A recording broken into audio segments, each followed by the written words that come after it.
नमस्कार दोस्तों, हमारे YouTube चैनल पर एक बार फिर आपका स्वागत है। मध्य प्रदेश अति शिक्षक भर्ती को लेकर एक और बड़ी अपडेट निकलकर सामने आ रही है। जैसा कि आप यहां पर देख रहे हैं, अति शिक्षक भर्ती को लेकर नया अपडेट विभाग की तरफ से एक और बड़ी अपडेट निकलकर सामने आ रही है। किस वजह से यहां पर गेस्ट टीचर की भर्ती को लेकर पेंच फंसा हुआ है, इन सब की जानकारी आगे निकलकर सामने आ रही है।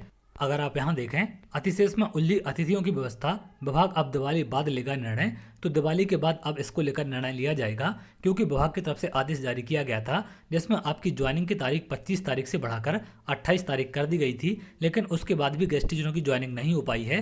तमाम ऐसी दिक्कतें अभी भी निकल कर सामने आ रही हैं, जिनको लेकर लगातार अभ्यर्थी इंतजार कर रहे हैं। ना तो पोर्टल में सुधार हो रहा है और ना ही स्कूल में उनकी ज्वाइनिंग हो पा रही है। अब यहाँ पर विभाग की तरफ से अपडेट है कि जो भी आगे का फैसला है या जो भी आगे का आपका निर्णय है, ये दिवाली बाद लिया जाएगा। इसमें आगे तमाम जानकारी आपको दी गई है।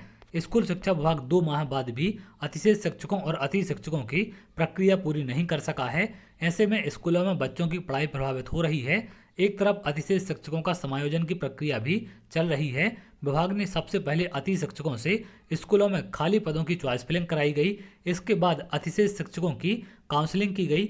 ऐसे में स्कूल शिक्षा विभाग का शिक्षा पोर्टल अपडेट नहीं होने के कारण कई विसंगतियां सामने आ रही हैं। तो पोर्टल आपका सही तरीके से अपडेट नहीं है, कहां पर कितने पद खाली हैं, इन सब की जानकारी पोर्टल पर सही अपडेट ना होने के चलते ऐसी तमाम दिक्कतें निकलकर सामने आ रही हैं। जिन स्कूलों में खाली पदों पर अति शिक्षक पढ़ाने के लिए पहुंचे, वहां पर 3-4 दिन बाद ही अतिशेष शिक्षक को भेज दिया गया। अब ऐसे में अति शिक्षकों को वहां से हटा दिया गया।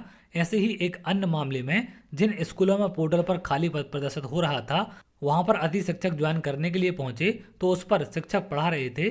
बता दें कि सरकारी स्कूलों में 33,000 खाली पदों पर 29,000 अति शिक्षकों को आमंत्रित किया गया है। इसके लिए 2,10,000 आवेदन आए थे।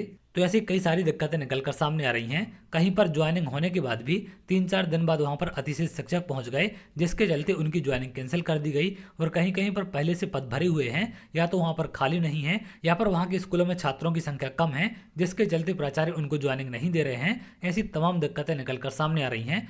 अगर पोर्टल को पहले सही तरीके से अपडेट कर दिया होता तो इस प्रकार की दिक्कतें निकलकर सामने नहीं आती और सभी अभ्यर्थियों को ऐसे स्कूल अलॉट हो पाते जहां पर वास्तव में पद खाली हैं। इस प्रकार से बार बार स्कूलों के चक्कर नहीं लगाने पड़ते, क्योंकि तमाम ऐसी दिक्कतें आ रही हैं जिनको लेकर बड़ी संख्या में आप लोग के कमेंट आते हैं कि सर हमारी ज्वाइनिंग इस कारण नहीं हो पाती है। आप लोग को जो भी समस्या निकलकर सामने आ रही है, आप प्राचार्य से लिखित में लें कि जो भी कारण है आपके ज्वाइनिंग ना होने का, और उसके आधार पर आगे आप शिकायत कर सकते हैं, क्योंकि शिकायत करने के अलावा कोई भी विकल्प नहीं है। ना तो विभाग यहाँ पर पोर्टल को अपडेट कर रहा है और ना ही विभाग के पास सही स्कूलों की जानकारी है कि कहां पर पद खाली हैं, कहां पर भरे हैं। अगर सही जानकारी होती तो पोर्टल आपका अपडेट कर दिया जाता। इन सब को लेकर तमाम दिक्कतें निकल कर आ रही हैं। सेकंड काउंसलिंग की भी बात निकल कर सामने आई थी, लेकिन सेकंड काउंसलिंग आपकी कब तक होगी, इसको लेकर अभी कोई आदेश आपका जारी नहीं किया गया। अभी फर्स्ट राउंड की काउंसलिंग चल रही है, जिसकी ज्वाइनिंग की तारीख बढ़ाकर आपकी 28 तारीख की गई थी। लेकिन अब यहाँ पर खबर निकल कर सामने आई है कि दिवाली बाद इस पर फैसला लिया जाएगा। तो दिवाली के बाद तक का इंतजार अभ्यर्थियों को करना पड़ेगा। इसके अलावा आप लोग लगातार पोर्टल को चेक करते रहें, क्योंकि पोर्टल समय समय पर आपका अपडेट किया जाता है। तो हो सकता है जो भी दिक्कतें पोर्टल से आ रही हों उनमें सुधार हो जाए और आपकी प्रक्रिया आगे बढ़ जाए। तो चलिए, आगे जो भी अपडेट होगी मैं आपको जरूर शेयर करूंगा। अगर आप ऐसी जानकारी चाहते हैं तो हमारे चैनल के साथ जुड़ सकते हैं, जिससे और भी इंपॉर्टेंट अपडेट आपको मिल सके।